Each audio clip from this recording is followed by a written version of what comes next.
If climate change were like an animal or a plant, I think it'd be some sort of parasite because it's the only thing that's actually growing and getting bigger while everything else starts dying off.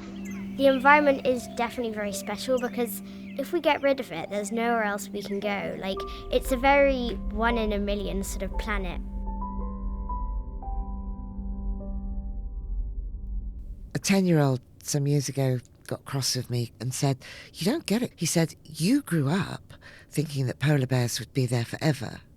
He said, "I've grown up knowing they will go extinct." I don't remember when I first became aware about climate change. I don't remember a time where I didn't know what it was. It feels like it's always been there. Children are growing up with this knowledge and this awareness, whereas anyone over the age of, let's say, 30 is having to wake up to this and realise it.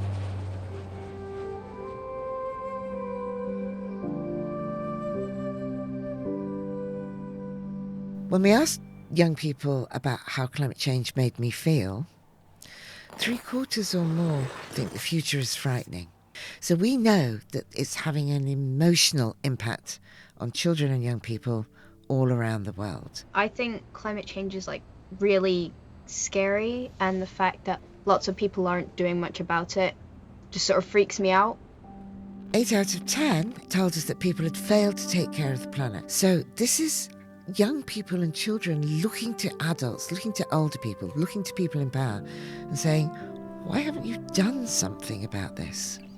It makes me feel angry to see such a clear issue and to see everyone knowing about this issue and still not doing anything that they really should be.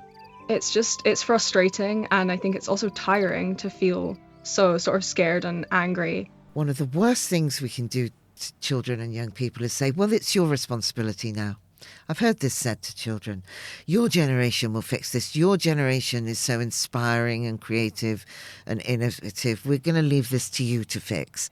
There is an idea by older people that it is sort of on young people to fix it, but I think that's really unfair, and I think it's a collective responsibility, not just on young people and not just on me. One of the most worrying statistics was that 48% told us they were dismissed or ignored when they tried to talk about climate change. That we could do something about this afternoon. That we could do something about today. In places like school, I feel like they don't really listen and don't really respect the fact that I've thought about it and tried to educate myself about it.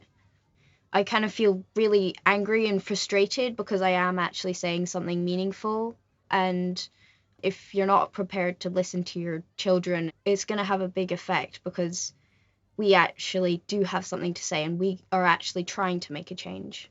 My advice to adults, parents, teachers is do not put it off, don't push it away, don't save it up and just have that big conversation. Talk about it regularly. That's crucial. And it's okay for you to say to your children, "I don't have all the answers. We're not sure exactly how to deal with all of this, but let's find out together."